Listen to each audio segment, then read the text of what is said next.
सुधीर भोंगळे यांनी एक ऐतिहासिक काम करून ठेवलेलं आहे पुढल्या पिढीसाठी, आमच्या सगळ्यांसाठी. नेमकची बोलणे आणि उत्तम असायचं शीर्षक या पुस्तकाचं. आणि हे आपण का दिलं आहे हे सुद्धा त्याच्यामध्ये सांगितलं आहे. नेमकची बोलणे हे पुस्तक आपण प्रधानमंत्री मोदी यांना पाठवायला हवं.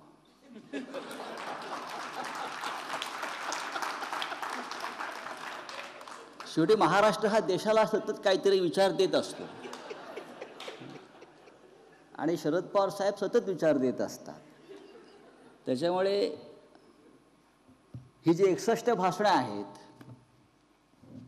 आणि ही जी 512 असं काहीतरी मगाशी आपण आकडा दिला, ही 61 भाषणं विविध विषयांवरची आणि 512 हा जो काय तुम्ही मगाशी 512 का तुमच्या खडकीला दारुगोळा आहे ना, आमच्याकडे खूप आहे, डोंट वरी.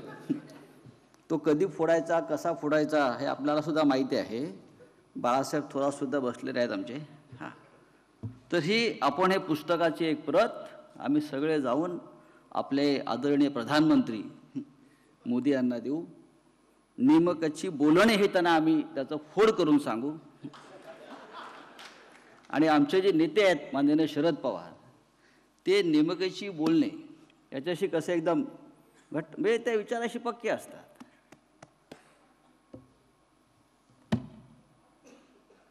मी प्रथमच पुस्तक हातात घेऊन बोलतो आहे, कारण मी अनेकदा पवार साहेबांना पाहिलं, ते जेव्हा पुस्तकाच्या कार्यक्रमाला येतात एखाद्या प्रकाशनाच्या, तेव्हा ते संपूर्णपणे पुस्तक वाचून येतात.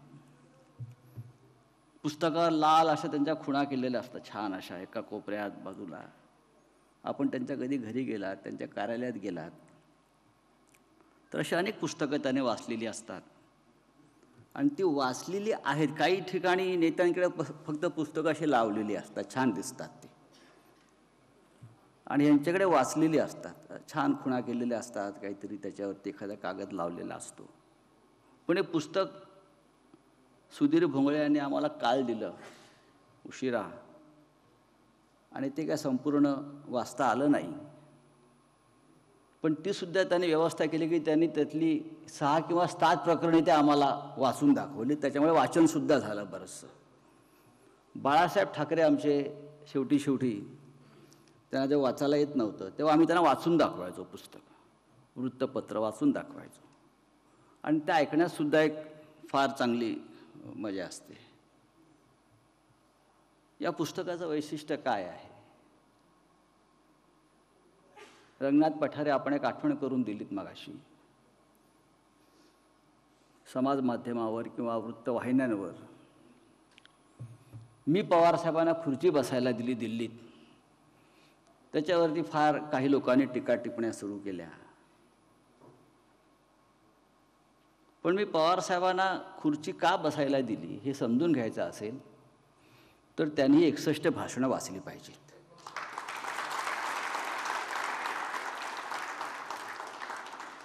जे टीकाकार आहेत, जे अत्यंत विकृत पद्धतीनं त्या संपूर्ण प्रसंगावर टीका करत होते, त्यांनी हे पुस्तक, त्यांनी हा ग्रंथ हे वाचल्यावर त्यांना कळेल की माझ्यासारख्या एका सामान्य लेखकानं, पत्रकारानं, राजकीय कार्यकर्त्यांना पवारसाहेबांना खुर्ची, त्यांचा तो मान आहे, विद्वत्तेचा सुद्धा मान आहे. पण आपल्या देशामध्ये जे विकृत राजकारण सध्या सुरू आहे त्याच्यावर सुद्धा माननीय पवारसाहेबांनी 25-30 वर्षापूर्वी त्यांच्या भाषणातून कोरडे ओढलेले आहेत. आपण जर पाहिलं असेल या भाषणाचे नुसतं तुम्ही जे टायटल दिलेले आहेत, म्हणजे शीर्षक दिलेले आहेत, त्याच्यामध्ये आहे ना, त्यांनी तेव्हासुद्धा भाजपला देशाचे ऐक्य नकोच आहे हे त्यांनी 25 वर्षापूर्वी सांगितलं, 30 वर्षापूर्वी. 1992 साली आम्हाला 2 वर्षापूर्वी थोडं लक्षात आलं ते. पण त्यांची दूरदृष्टी बघा, ते तेव्हापासून आम्हाला सांगतायत भाजपा देशाचे तुकडे करताय आणि संघाध्यक्ष नारा देणाऱ्यांना नागपुरात लोकांनी वाढू दिले नाही. इथे महाराष्ट्रातले सगळे पत्रकार, महाराष्ट्रातले सगळे नेते, पवारसाहेब, हो पवारसाहेब, सगळे आम्ही बसायचो, तास 2-2 तास 3-3 तास विचार करायचो. पण एकमेकांशी संवाद होता कामा नये. या देशातील लोकांचा विचारांचा आदान प्रदान होता कामा नये. त्याच्यामुळे संसदेचं सेंट्रल हॉल जो आहे त्याच्यामध्ये पत्रकारांना येण्यापासून निर्बंध आणले गेले. तेव्हापासून तिकडले संवाद हा पूर्णपणे तुटला. त्याच्यावर सुद्धा 1990 साली साधारण ही प्रवृत्ती काय आहे ह्याच्यावर पवारसाहेबांचं भाषण आहे. विचार मांडायचाच नाही, ही प्रवृत्ती झुंडशाही वाढवणारी आहे. या सगळ्या झुंडशाहीचा आपण सध्या सामना करतो आहोत. राज्यातील नव्हे तर देशातील जनतेला हिम्मत देणारं, महाराष्ट्रातील जनतेची अस्मिता जपणारं, तिच्यातील कर्तबगारीला संधी देणारं, तिच्यातील कार्यक्षमतेला वळण लावणारं असे शरद पवार साहेबांचं नेतृत्व आम्ही गेले अनेक वर्षापासून आमच्या शालेय जीवनापासून पाहतो. अनेकदा आम्ही त्यांच्यावर टीकासुद्धा केली बाळासाहेब असताना. नंतर तरीही यशवंतराव चव्हाण यांचा वारसा सांगणारे आजही आम्ही जेव्हा यशवंतरावांचा उल्लेख करतो, म्हणजे मला ते अनेक भाषणं वाचताना असं वाटलं की यशवंतराव चव्हाण आपल्याशी बोलत आहेत. अनेक विषयात मी पाहिलं की मी काहीतरी हे यशवंतरावांचे जे ग्रंथ आहेत, जे साहित्य आहे, त्याचं प्रतिबिंब मला या प्रत्येक भाषणात अनेक विषयात मला हे जाणवलं. विशेषतः सहकारी साखर कारखान्याचा विषय असेल, शेतकऱ्यांचा विषय असेल, महाराष्ट्राच्या अस्मितेचा विषय असेल, मराठी भाषेचा विषय असेल, या प्रत्येक विषयावरती यशवंतरावांनी आपली मतं ठामपणे मांडलेली आहेत. आणि त्याच पद्धतीनं, त्याच विचारानं या 61 भाषणामध्ये मला प्रत्येक ठिकाणी असं वाटलं की कुठेतरी यशवंतरावसुद्धा आपल्याशी हितगुज करत आहेत. यशवंतराव चव्हाण यांचे राजकीय वारसदार म्हणून जेव्हा आपण पवारसाहेबांचा उल्लेख करतो तेव्हा त्याचा अर्थ असा असतो की यशवंतरावांनी महाराष्ट्र राज्याच्या निर्मितीनंतर ज्या प्रकारच्या भावी महाराष्ट्राचं चित्र आपल्या मनात रंगवलं होतं, त्या चित्रानुसार या राज्याला, या समाजाला, या राज्य शकटाला दिशा आणि गती देण्याचं काम गेल्या साधारण 40-45 वर्षामध्ये माननीय पवारसाहेबांच्या नेतृत्वानं केलेलं आहे. त्यात अनेकदा ते राज्यात सत्तेवरती होते, अनेकदा ते विरोधी पक्षात असतील, प्रदीर्घ काळ दिल्लीमध्ये काम करतात. पण जेव्हा जेव्हा आपण त्यांच्याशी संपर्क किंवा संवाद साधण्याचा प्रयत्न केला त्या प्रत्येक वेळेला त्यांच्यामध्ये महाराष्ट्र, देश, समाज, माणसं याविषयी सद्भावना आणि माणुसकी दिसून आलेली आहे. या पुस्तकाच्या रूपानं आपण हे विचार आणलेले आहेत समोर. या देशामध्ये अनेक महान माणसं होऊन गेली आणि वेळोवेळी त्याने आपापले विचार प्रकट केलेले आहेत. हे पुस्तक जेव्हा मी चाळत होतो आज, आणि जेव्हा आपण मला सांगितलं की अशा प्रकारचं पवारसाहेबांच्या भाषणाची टिपणं मी अनेक वर्ष माझ्याकडे जपून ठेवली आणि त्यानंतर मी ही भाषणं लिहून काढली. आम्ही सुद्धा बाळासाहेबांची भाषणं अशा प्रकारे निर्माण केली, त्याचे काही ग्रंथ निर्माण केले. बाळासाहेबांच्या 100 मुलाखती मी घेतल्या होत्या. अनेक विषयांवर त्यांनी आपले ते मत जे व्यक्त करत गेले त्याचे ग्रंथ आम्ही काढले. नव्या लोकांना, पुढल्या पिढीला आपल्या आधीच्या लोकांनी काय करून ठेवलं आहे, कोणते विचार मांडले हे समजून घेणं गरजेचं असतं. लोकमान्य टिळक यांनी जेव्हा स्वराज्याची मोहीम सुरू केली 1895 नंतर, त्यांची टिपणं कोणी केली असतील त्यांच्या भाषणांची, तेव्हा आताच्या सारख्या सुविधा नव्हत्या, टेप करणं, रेकॉर्ड करणं, व्हिडिओ करणं.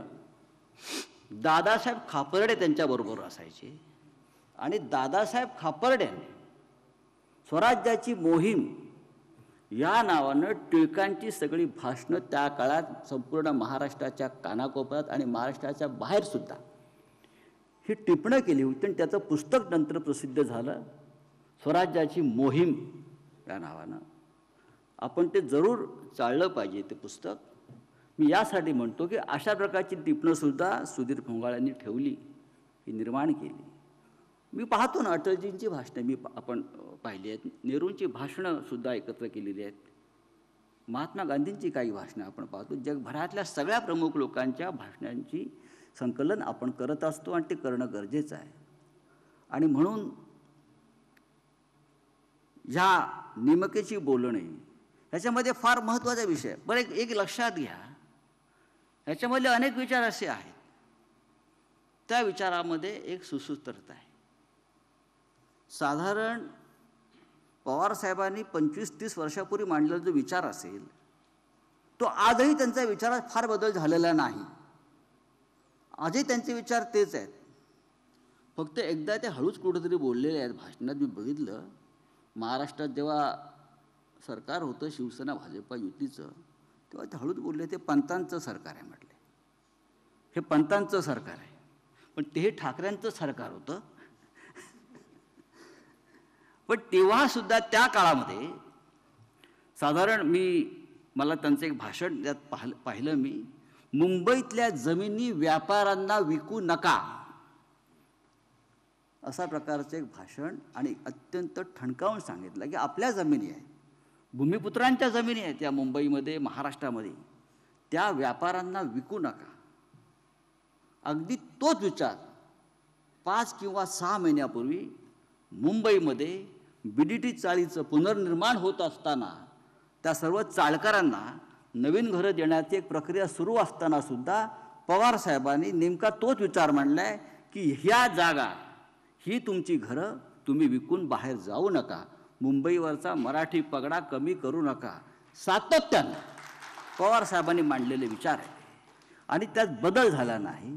या बाबतीमध्ये सुद्धा मी एक त्यांना धन्यवाद देतो नेहमी की महाराष्ट्रात, या मुंबईमध्ये किंवा महाराष्ट्रातल्या अनेक भागामध्ये आपली मराठी माणसाची पकड, अस्मिता ही कायम ठेवण्यासाठी सातत्यानं त्यांनी हे काम केलं, विचार मांडलेले आहेत. चिन्मयीच्या प्रश्नाला सुद्धा त्याने चांगलं उत्तर दिलं. यावर सुद्धा त्यांचा भाष्य याच्यामध्ये या पुस्तकात आहे. भाषेसंदर्भात त्यांनी जे विचारात प्रकट केलेले आहेत ते आजचे नाही आहेत की मराठी भाषा टिकली पाहिजे, मराठी भाषेचा अवमान होता कामा नये, मराठी भाषेला प्राधान्य मिळाला पाहिजे, हे सातत्याने ते सांगत आहेत. सावरकरांचे विचारावर संदर्भात त्यांनी नागपूरच्या भाषणामध्ये काही विचार मांडले आहेत. पण माननीय पवारसाहेबांनी, मला असं आठवते, बारामतीमध्ये एक सावरकरांवर भाषण केलेलं आहे, वीर सावरकरांवरती. त्याची कुठेतरी जर कोणाकडे नोंद नसेल तर ते यूट्यूबवर सुद्धा तुम्हाला मिळेल. आम्ही तर अनेकदा ऐकलेलं आहे ते सुद्धा भाषण, की या महाराष्ट्रातून निर्माण झालेल्या एका वीर सुपुत्राविषयी थोडेफार मतभेद असतानाही त्याचा सन्मान करणारं भाषण हे माननीय पवारांनी कसं केलं याची सुद्धा नोंद ही व्हायला हवी. आपले जे विरोधक असतात, आपले टीकाकार असतात, त्याची सन्मान करण्याची महाराष्ट्राची परंपरा आहे. त्या परंपरेचे माननीय पवारसाहेब असतील, बाळासाहेब ठाकरे असतील, अनेक लोक, वसंतराव नाईक होते, यशवंतराव, प्रत्येकाने महाराष्ट्रामध्ये आपल्या विरोधकांचा सन्मान केलेला आहे, आदर दिलेला आहे. आणि त्याचं प्रतिबिंब या 61 भाषणांमध्ये मला दिसतं. हे भाषण हा एक विचारयात्रा आहे. हे पुस्तक आपण फार छान काढलेलं आहे. मी आता असं म्हणणार नाही की प्रत्येक ग्रंथालयात हे पुस्तक जायला पाहिजे, ग्रंथालय बंद आहे सध्या, आपल्याला माहीत असेल. आणि मुंबई मराठी ग्रंथसंग्रहालयाचं काम पवारसाहेबांच्या लिडरशिपखाली आम्हीच करतो आहे आणि त्या ग्रंथालयांना परत जीवदान द्यावं यासाठी आम्ही काम करतो आहे. पण प्रत्येक मराठी माणसाच्या महाराष्ट्रात हे पुस्तक जायला पाहिजे, हे आवर्जून मला सांगावं असं वाटतं. आणि पुस्तक आपण लोकांपर्यंत पोचवाल. त्या पुस्तकाचा दर्जा फार उत्तम आहे, चांगल्या पद्धतीने त्याचे संपादन केलेलं आहे. आपण या कार्यक्रमाला मला बोलवलं, काही विचार मला इथे मांडता आले. मला असं वाटलं की सौमित्र एखादी कविता जाता जाता, मी त्यांच्या कवितांचा फार फॅन आहे, आणि त्यांची जी कविता आहे मुसळधार पाऊस, काय टकले बरोबर ना, मुसळधार पाऊस खिडकीत उभं राहून पहा, खिडकीत उभी राहून पहा, बघ माझी आठवण येते का. आता आम्हाला 3 पक्षाने एकमेकाची आठवण रोज येते, म्हणून मला ती कविता. हात लांबव, आम्ही तिघांनी हात लांबच केले ते एकमेकांसाठी. हात लांबव तळ हातावर झेल पावसाचं पाणी, इवलस तळ पिऊन टाक, बघ माझी आठवण येते का. बरोबर ना. इतके सगळे साहित्यिक, कवी, लेखक यांनी पवार साहेबांची भाषणं वाचून दाखवली. फार मोठी गोष्ट आहे. मनापासून, आत्मीयतेनं, तळमळीनं. मी सुप्रियाचा सुद्धा आभार मानतो. तिने मला फोन केला. सुधीर फुंगळे आले मगाशी आणि मला काय म्हणाले, मी काल तुम्हाला पुस्तक द्यायला आलो पण तुम्हाला निमंत्रण द्यायला विसरलो. मी बोललो हे काय असतं. मी पुस्तक तुम्हाला द्यायला आलो पण निमंत्रण द्यायला विसरलो. मी बोललो मी निमंत्रणाशिवाय यावं अशी जी काही कुटुंब आहेत त्यातलं हे पवारांचं कुटुंब आहे. आणि आम्हाला आदेश ऐकायची सवय आहे. आम्ही किती शिखरावर गेलो तरी आम्हाला आमच्या घरच्यांनी आदेश दिला की आम्ही तो न कुरकुरता पाळतो आणि पोचतो. ही आमची परंपरा आहे. पुन्हा एकदा या कार्यक्रमाचे आयोजक सुप्रिया, सुधीर, आपण सगळे मी आभारी आहे. हे पुस्तक नक्कीच महाराष्ट्रातल्या नव्या पिढीला, राजकीय अभ्यासकांना, शैक्षणिक, सामाजिक, साहित्यिक या सगळ्यांसाठी संशोधनाचा एक विषय ठरेल. माननीय पवारसाहेबांचा उद्या वाढदिवस आहे. असे असंख्य वाढदिवस साजरे करण्याचा आम्हाला संधी मिळो. आणि त्यांनी जे कार्य महाराष्ट्रासाठी करून ठेवले, देशासाठी करून ठेवलं आहे, त्याबद्दल महाराष्ट्र आणि देश त्यांचा सदैव ऋणी आहे.